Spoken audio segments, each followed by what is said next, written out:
Hey there, once again folks, welcome to another Train Sim Classic video. So, Railworks America isn't totally useless, as in 100% anymore, since the handover to the dictatorial dinguses from Bob.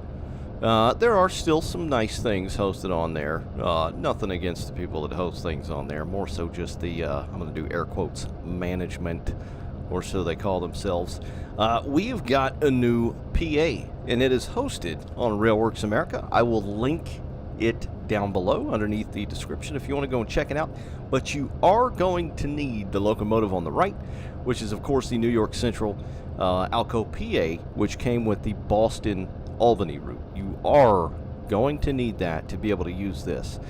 So the one on the left is obviously the new bay, the Santa Fe Warbonnet ALCO PA and PB, so it's got the you know, the non-cab unit as well, and it's by Rick Grout, aka Rick San, aka Mr. G-trax, and it's likely the original that was shown on G-trax's website. If some of you remember that, he had for quite a while at the top of his website the Santa Fe Warbonnet PA here, and a lot of people were super, you know, intrigued as to what the hell it was going to go to. It didn't quite look Train Sim Classic-y. It looked different, like it had, I don't know, some kind of PBR bump mapping, something, which didn't look generally Train Sim Classic, but here it is. I think this is it, basically. And again, the B&A is required, and it's free, and it's not just a repaint. Typically, if there's just a repaint, I'm not going to make a video because it's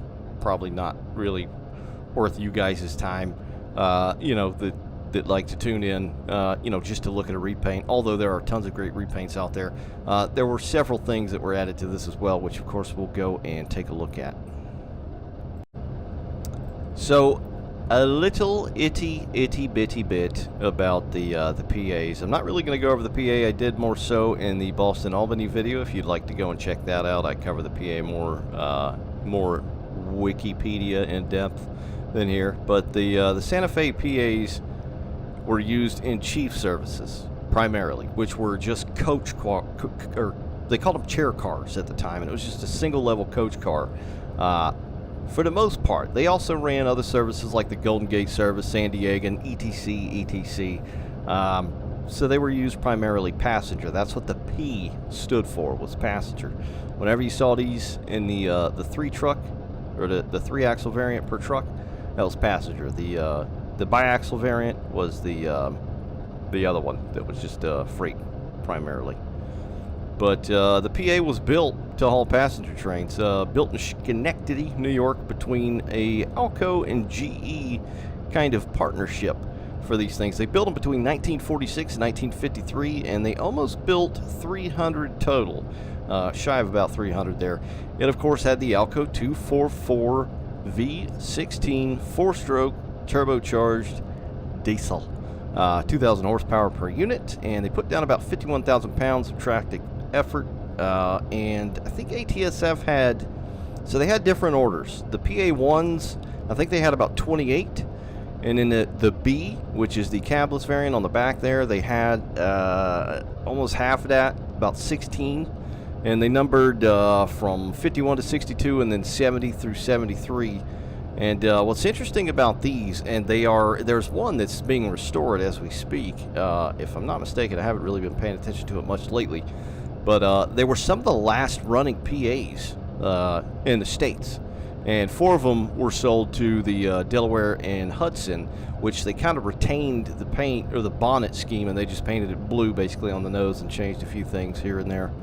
But I think that was about 1967 when the last operable one ran down the rails in the U.S. Now, most of them were delivered with Wabco E2, the dual front and back horn, or twin Leslie A200s.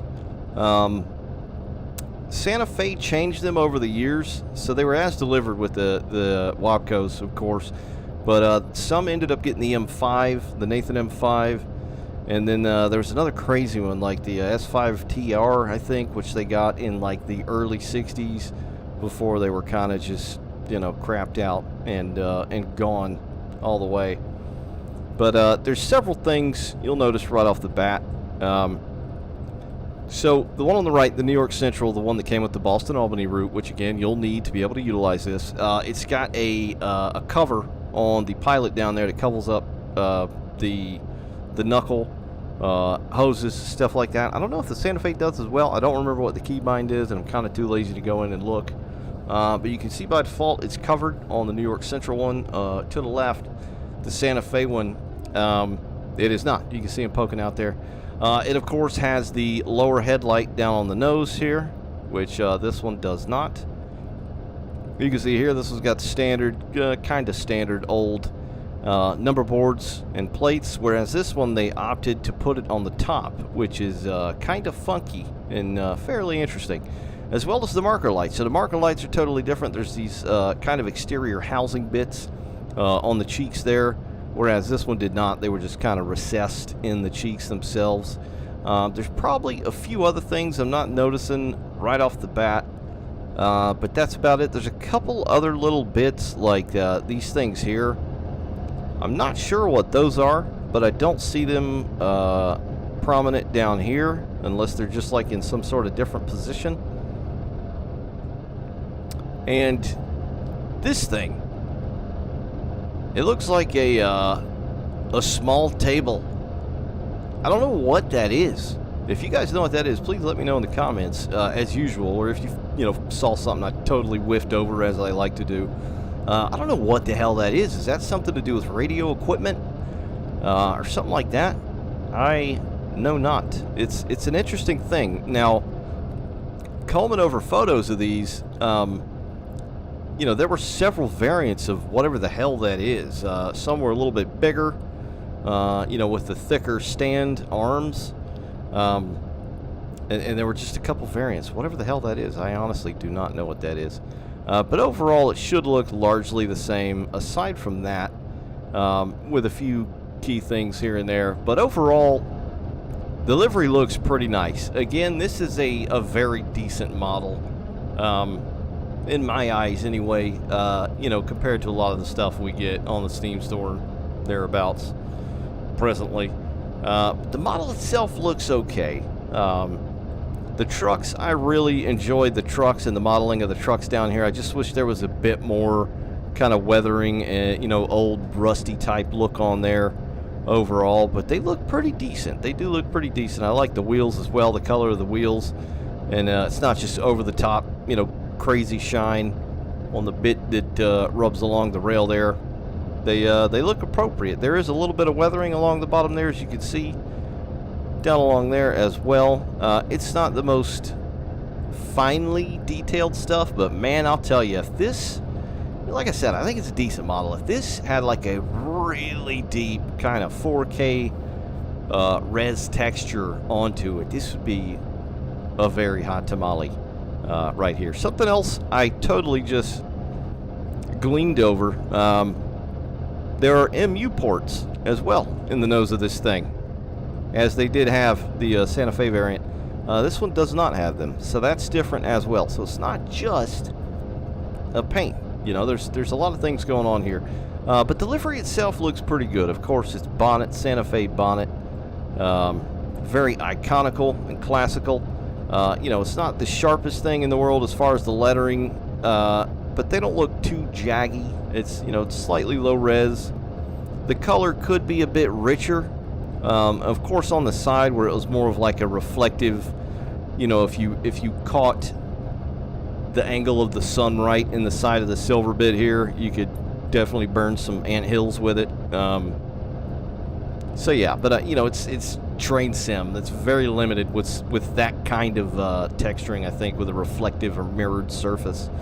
Something else that was added that I just noticed here looking at it is you've got the dual Alco and GE plate on these, whereas on these you do not. So it's missing that as well. It looks like that's where the plate should be. I'm assuming it was like a stupid legal thing, so of course they had to release this one in the state that it was.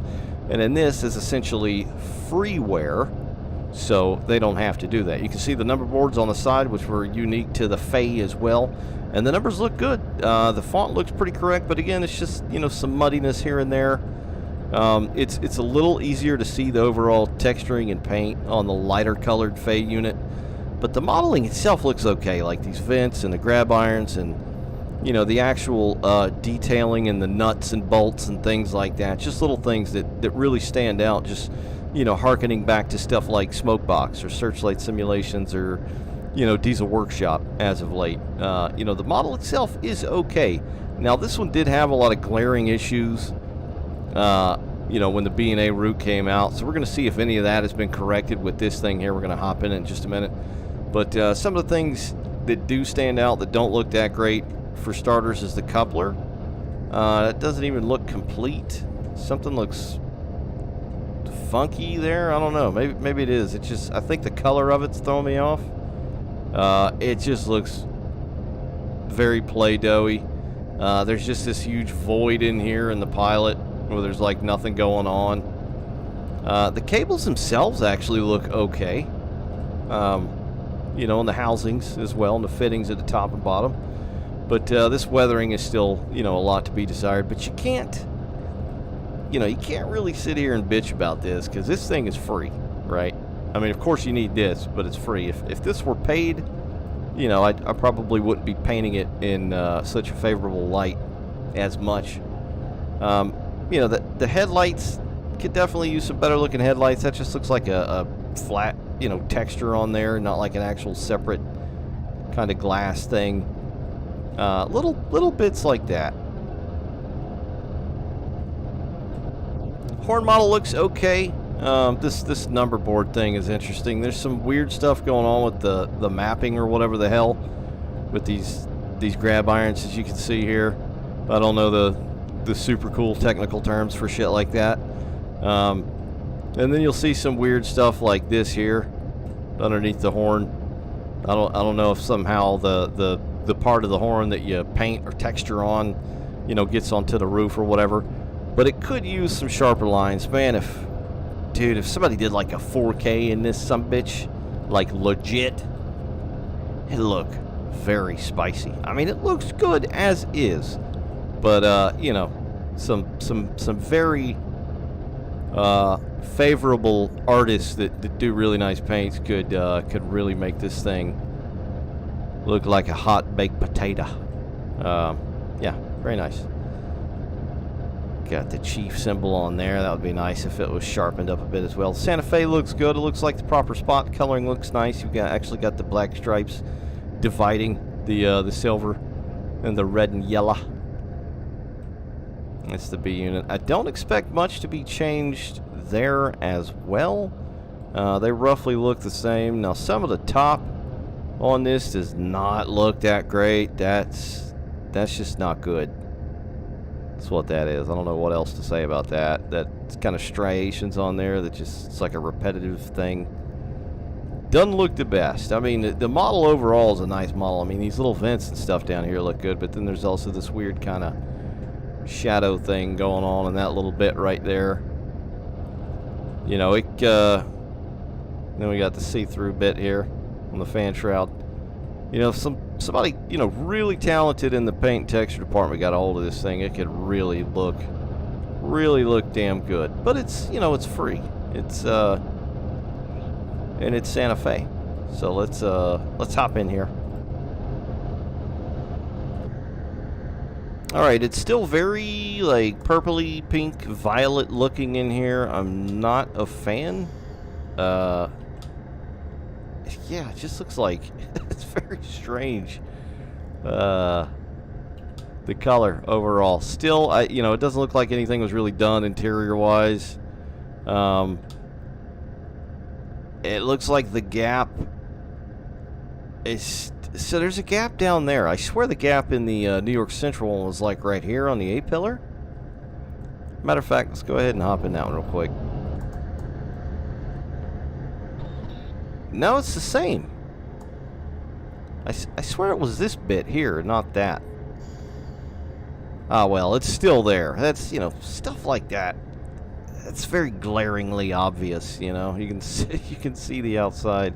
I don't know if Alco and GE would have built these things, let them roll off the assembly line like that. in such a state. But as far as I can tell, the interior looks largely the same. This, of course, is the New York Central one.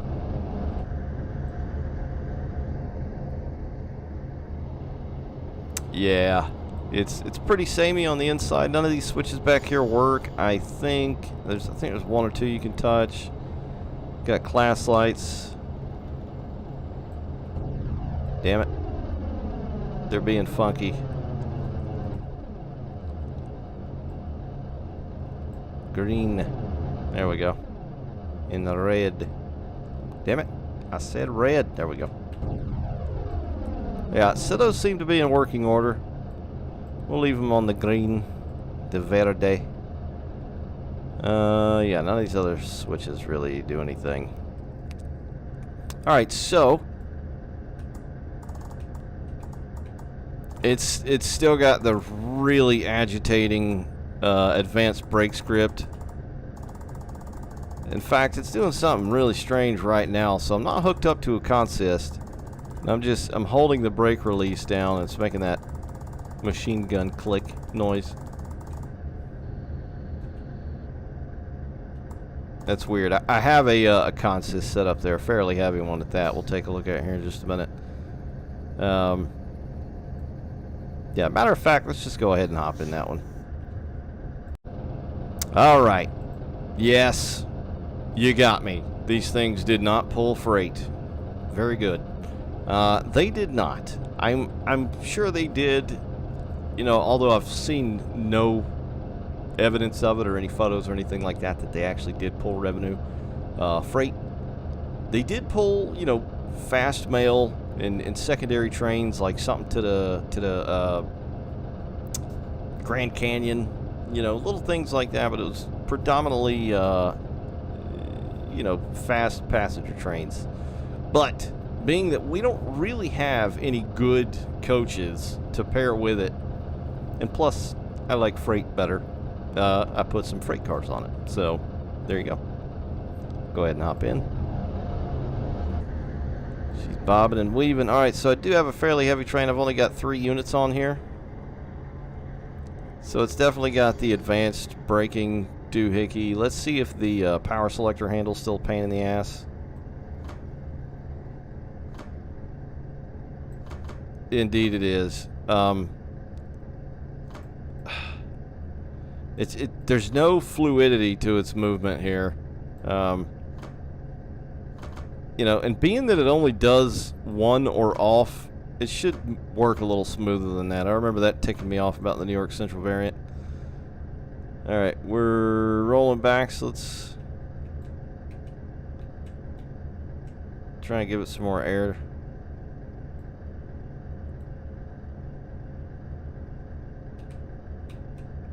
Lap, please. Jesus Christ, this... I love Smokebox, but this advanced brake script, Jesus, it has got to go. Please, dear Lord. These little things here look new. I don't remember those being there. Is that some sort of vent? Or maybe part of the radio or something, like the bit on the top? This actually might be new. Hold on a second. Alright, back to the Boston Albany one. No. Those were there. Interesting. Alright, so I guess nothing is new. Alright, let's go get back in the fay. Good Lord, this thing is smoking, man.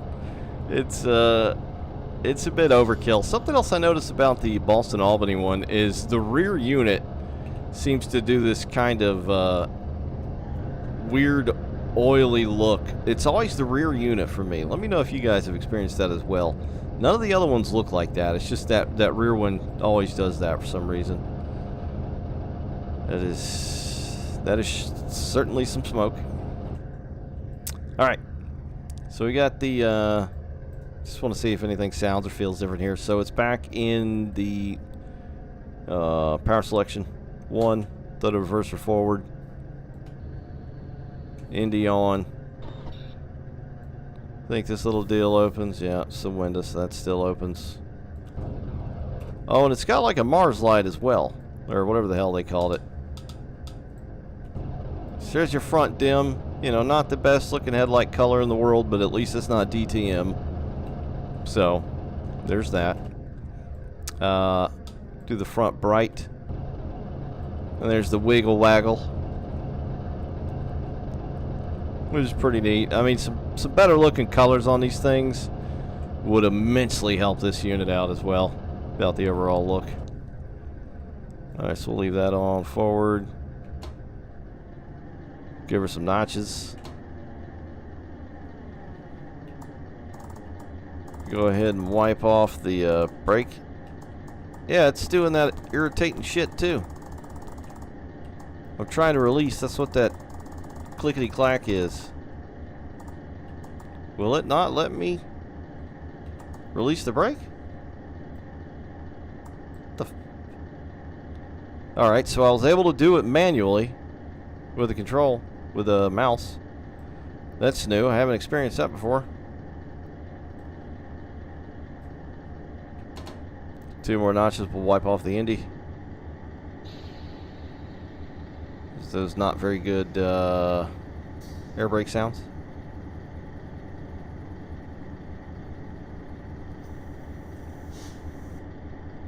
I mean, physically, I didn't think these things felt bad on the Boston-Albany route. They feel about the same. You know, we've got a nominal amount of power. They definitely would have had another unit or two back there if they were pulling something like this, I would guess. You know, but we're also on a 1.2% incline here.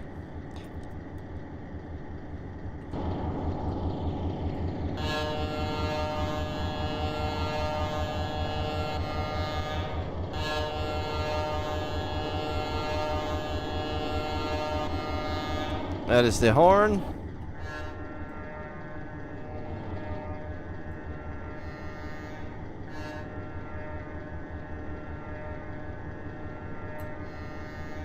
It's definitely not the worst. Could be a bit louder exterior.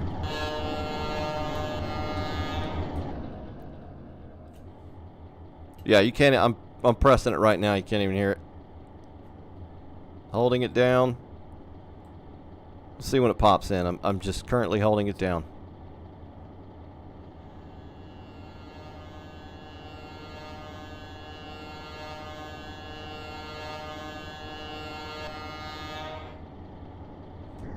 Yeah, there's been some really good Wabco E2 and A200s out there. That's not one of them. It's okay. It's, you know, definitely could be better though. Try the bell.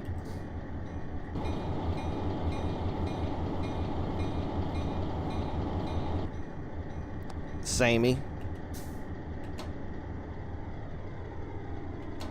Yeah, I mean, sounds overall sound pretty much the same as well. You know, it pretty much sounds like it should. It sounds like a V16 244. You know, again, it's not engineered the best, and it's not like the clearest and cleanest sound, but it is very Alco-y.